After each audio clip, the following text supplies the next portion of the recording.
Hello guys, welcome on the crazy for ज्ञान channel. आज हम पढ़ने वाले हैं इंटरनेशनल रिलेशंस यूपीएससी के पॉइंट ऑफ व्यू से।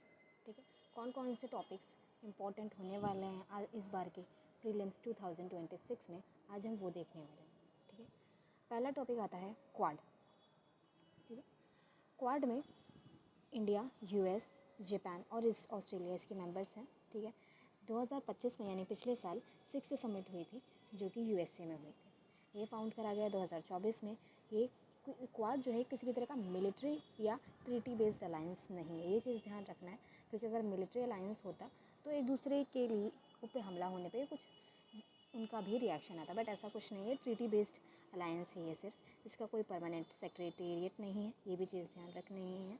और साथ ही ये ध्यान रखना है कि ये एक न्यू गार्ड एक्सरसाइज भी करते हैं, लॉजिस्टिक नेटवर्क, मैरीटाइम सर्विलांस और सर्वाइकल प्रोजेक्ट जैसा प्रोजेक्ट भी इसके अंदर ही लॉन्च करा गया। और पिछले साल की ये न्यूज़ है कि क्वाड कैंसर मून शॉट का भी प्रोजेक्ट क्वाड के थ्रू ही लाया गया। ठीक, अगला टॉपिक है 5i अलायंस। 5i अलायंस में 5 मेंबर हैं, यूके, कनाडा, यूएस, ऑस्ट्रेलिया और न्यूजीलैंड। ठीक है, ये एक इंटेलिजेंस शेयरिंग है, मतलब कोई भी टेररिस्ट वगैरह अटैक होता है, कोई भी साइबर क्राइम होता है तो उस पर सिर्फ एक इंटेलिजेंस ही अपने शेयर करते हैं आपस में पांचों कंट्रीज। ठीक है, और साथ ही सिग्नल इंटेलिजेंस जैसे इंटरसेप्ट कम्युनिकेशन या रडार या सैटेलाइट डेटा, इसी तरह के काम। ठीक, आगे आता है हमारा ओपेक और ओपेक प्लस। ओपेक जो है 1960 में बना था बगदाद कॉन्फ्रेंस के थ्रू। इसका हेडक्वार्टर वियना ऑस्ट्रिया में है। वियना यानी ऑस्ट्रिया इसका पार्ट नहीं है, बट इसका हेडक्वार्टर वहाँ पे लोकेट करता है, ये चीज़ ध्यान रखना है। ओपेक प्लस की अगर हम बात करें, वो फॉर्म हुआ था 2016 में Algeria accord plus Vienna agreement के थ्रू। रीजंस क्या है ओपेक या ओपेक प्लस के बनने का?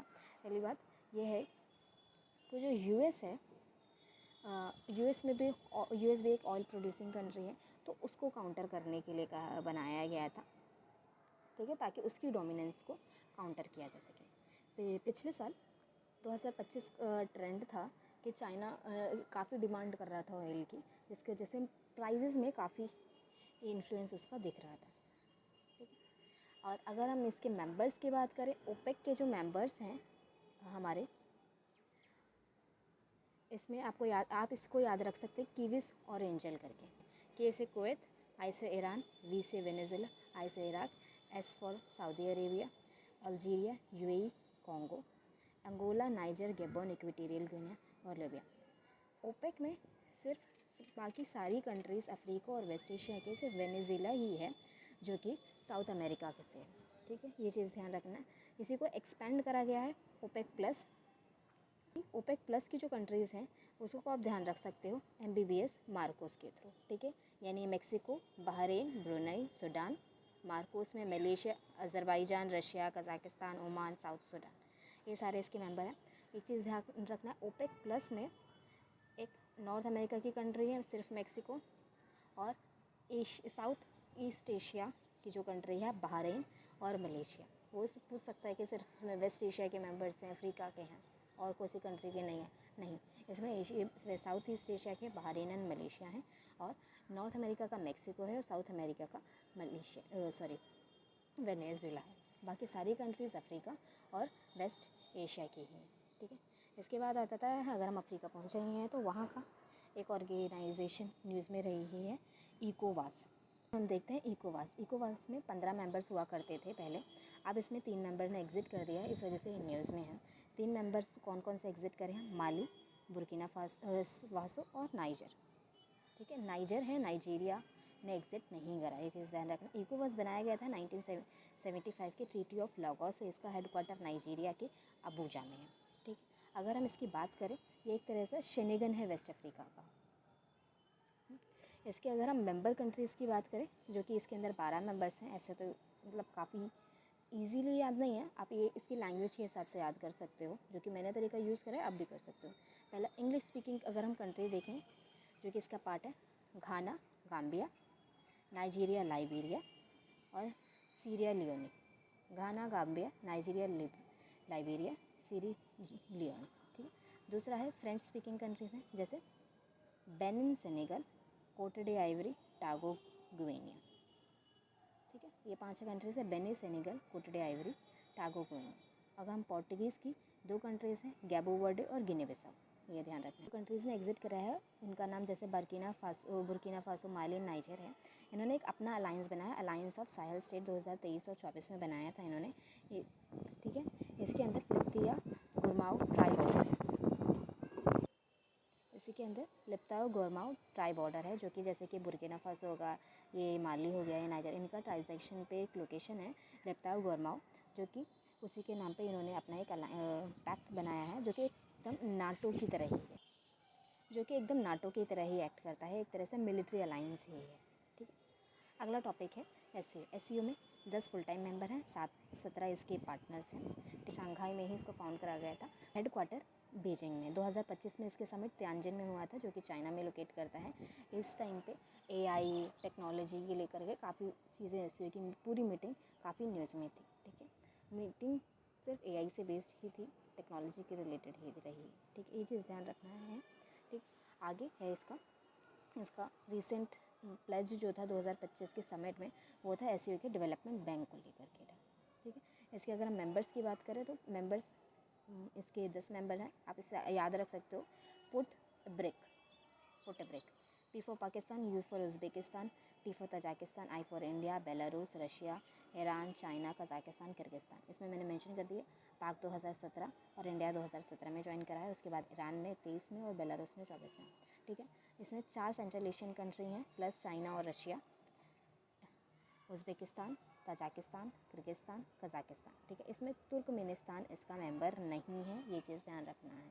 अगर वो कंफ्यूज करना कहे कि तुर्कमेनिस्तान है, तजाकिस्तान नहीं है, नहीं तजाकिस्तान है, तुर्कमेनिस्तान नहीं है, ये चीज़ ध्यान रखना है इसके लिए। ठीक है, अगला आ जाता है हमारा topic IORA plus Pacific island forum, जिसे PIF भी कह सकते हैं। आयोरा का स्टैब्लिशमेंट 1997 में करा गया था। पैसिफिक आइलैंड फोर्स यानी PIF का 1971 में करा गया था। आयोरा का सेक्रेटेरिएट मॉरिशस में है, PIF का सूरा यानी फिजी के अंदर है। आयोरा में 23 मेंबर हैं प्लस 10 पार्टनर्स हैं, PIF में 18 मेंबर्स हैं। आयोरा का फाउंडिंग मेंबर है इंडिया, जबकि PIF का फाउंडिंग मेंबर नहीं है। ठीक है, आयोरा का फोकस है ब्लू इकोनॉमी पे, मेरीटाइम सेफ्टी पे, ट्रेड इन्वेस्टमेंट, डिजास्टर रिस्क और साइंस एंड टेक पे। PIF का फोकस है climate change, single greatest threat पे है, क्योंकि पैसिफिक आइलैंड की जो कंट्रीज़ हैं, जो कि से बहुत छोटे छोटे आइलैंड कंट्रीज़ है, क्लाइमेट चेंज की वजह से उनको बहुत लॉस हो रहा है, तो ये उन्हीं का ही फोरम है। ठीक है, अगला हमारा टॉपिक आता है L69 ग्रुप। ठीक है, L69 ग्रुप में ये कोलिशन है डेवलपिंग कंट्रीज़ का, ये ध्यान रखना है। डेवलपिंग कंट्रीज़ इसके मेंबर हैं, जो कि UN में रिफॉर्म लाने की बात करते हैं। इसका फोकस UN के रिफॉर्म पे, इसका ऑब्जेक्टिव है UNSC में सीट बढ़ाई जाए, अफ्रीका का ज़्यादा रिप्रेजेंटेशन हो, लैटिन अमेरिका का और एशिया का रिप्रेजेंटेशन हो वहाँ पे। ठीक है, इसका जो एजेंडा है वो है कि कैटेगराइज करा जाए मेंबर्स UN में, वीटो पावर को लेकर के है, रीजनल रिप्रेजेंटेशन, UNSC का साइज़ बड़ा करा जाए और वर्किंग मेथड पे काम करा जाए। साथ ही अफ्रीका की इसके अंडर L69 में डिमांड है कि UNSC में 2 परमानेंट सीट्स सिर्फ अफ्रीका के लिए रिज़र्व करी जाए, ये चीज़ भी उसकी डिमांड है। ठीक है, आगे है हमारा UNCTAD, यानी ये फाउंड करा गया था 1964 में। इसका हेडक्वार्टर स्विट्ज़रलैंड के जेनेवा में है। इसका रोल है कि एक तरह से काम करता है डेवलपिंग कंट्रीज़ का के लिए, उन्हीं की आवाज़ है, ताकि ग्लोबल ट्रेड गवर्नेंस को लेकर के। इसका मैंडेट क्या है? ट्रेड, इन्वेस्टमेंट, फिनेंस, डेवलपमेंट, तो खासतौर पे लीस्ट डेवलपिंग कंट्रीज़ के लिए। ठीक है, ये कोई भी तरह का फिनेंशियल इंस्टीट्यूशन नहीं है लाइक IMF और वर्ल्ड बैंक के द्वारा, ये चीज़ ध्यान रखनी है, कोई भी फिनेंशियल इंस्टीट्यूशन नहीं है। ठीक है, फिर आता है हमारा UN सेट्राल, ये बहुत इंपॉर्टेंट है, इसको याद रखना है, जो कि 1966 में इस्टेब्लिश करा गया था बाय UNG। इसका हेडक्वार्टर न्यूयॉर्क में है प्लस वियना के इसका हेडक्वार्टर न्यूयॉर्क में है प्लस वियना इंटरनेशनल सेंटर में। ठीक, इसका रोल है कि हार्मोनाइज़ करे, यूनिफाई करे इंटरनेशनल ट्रेड को लेकर के, ट्रेड से रिलेटेड ही काम करता है। इसका की एरिया है आर्बिट्रेशन कराना, cross border insolvency, e commerce और डिजिटल ट्रेड को लेकर के इसका काम। ICAO, ठीक है, ICAO एविएशन से रिलेटेड है, ठीक है, एयरलाइन से रिलेटेड है। ये न्यूज़ में था क्योंकि इंडिया को इसमें दोबारा री इलेक्ट कर दिया गया है, ठीक है। काउंसिल पार्ट 2 में री इलेक्ट कर देगा इसका इंडिया इसका फाउंडिंग मेंबर भी, ये चीज़ ध्यान रखना है। ये एक यूएन की स्पेशलाइज्ड एजेंसी है ICAO। इसको 1944 में शिकागो कन्वेंशन के थ्रू बनाया गया था। 193 मेंबर हैं जो कि यूएन के द्वारा बनाया गया, तो डायरेक्टली यूएन के सारे मेंबर्स इसके मेंबर्स भी हो जाते हैं, ठीक है। इसका हेडक्वार्टर मॉन्ट्रियल कनाडा में है, ठीक। इसका काम है safe, efficient, sustainable global air travel. Council part 2 जिसका इंडिया मेंबर है वो है क्या, ठीक, वो भी पता होना चाहिए। वो है एक state making largest contribution to international civil aviation facility, ये चीज़ ध्यान रखना है। फिर आ जाता है हमारा ICAS, ये मैरीटाइम को लेकर के है ऑर्गेनाइजेशन, एक तरह का NGO है जिसके अंदर 12 मेंबर हैं, ये चीज़ ध्यान रखना। यूनिक स्टेटस है ये, सिर्फ ये यूनिक स्टेटस है इसका, ये सिर्फ एक NGO है, ठीक है, जो कि कंसल्टेट करता है, सिर्फ कंसल्टेट करता है। ये इसको ऑब्जर्वर भी है ये IMO के अंदर, ठीक है, टेक्निकल रूल्स के तहत, ठीक है। आगे अगर हम देखें इसकी कवरेज, ये 90% जो है वर्ल्ड के कार्गो ट्रेनिंग टनेज को देखता है, safety of life at sea और prevention of pollution from ships जैसे इसके काम, ठीक है। 2024 और 25 में अगर हम इसके फोकस की बात करें, इसने कहा है सेफ डिकार्बनाइजेशन हो, अमोनिया, हाइड्रोजन, मेथनॉल फ्यूल और ऑटोनमस व्हीकल को लेकर के, ठीक है। अगर हम देखें new requirements of ammonia release और मिटिगेशन करना एंड लिथियम बैटरी सिस्टम, जो कि फाइनलाइज करा गया था C92 लंदन 2022 में, C92 लंदन 2025 में, ठीक। फिर आता है हमारा टॉपिक IAEA। ये ध्यान में रखना है न्यूज़, ये एक इंडिपेंडेंट UN एजेंसी है, एक इंडिपेंडेंट UN एजेंसी है जो कि सेफगार्ड करती है और NPT का वेरीफाई करती है, NPT के वेरिफिकेशन को रोल को वेरीफाई करती है, ठीक है। इसका काम है बेसिकली इंस्पेक्ट करना, मॉनिटर करना न्यूक्लियर प्रोग्राम्स जो भी कंट्रीज़ में कराए जा रहे हैं। 1957 में बनाया गया था, जिसका हेडक्वार्टर वियना के अंदर है। इसके अंदर 180 मेंबर है, इसका फाउंडिंग मेंबर है, ठीक है। 2025 में इसी काम के लिए इसने नोबेल पीस प्राइज़ भी जीता है। NPT का रेटिफिकेशन करता है, एक्ट करता है एक वेरिफिकेशन अथॉरिटी फॉर NPT के तहत, ठीक है। आज के लिए इतना ही, बाकी जो टॉपिक्स हैं IR के वो नेक्स्ट वीडियो में कवर हो जाएंगे। अगर आपको इसकी PDF चाहिए तो आप मुझे कमेंट में करके बता देना, मैं आपको इसका PDF टेलीग्राम चैनल पर शेयर कर दूँगी। बाकी आप इसके लिए बाकी इन्फॉर्मेशन के लिए आप क्रेज़ी फॉर ज्ञान इस चैनल को सब्सक्राइब कर लीजिए। अगर वीडियो अच्छी लगी हो, इन्फॉर्मेटिव लगी हो, आप इस वीडियो पे लाइक और शेयर भी कर सकते हैं। Thank you so much for watching.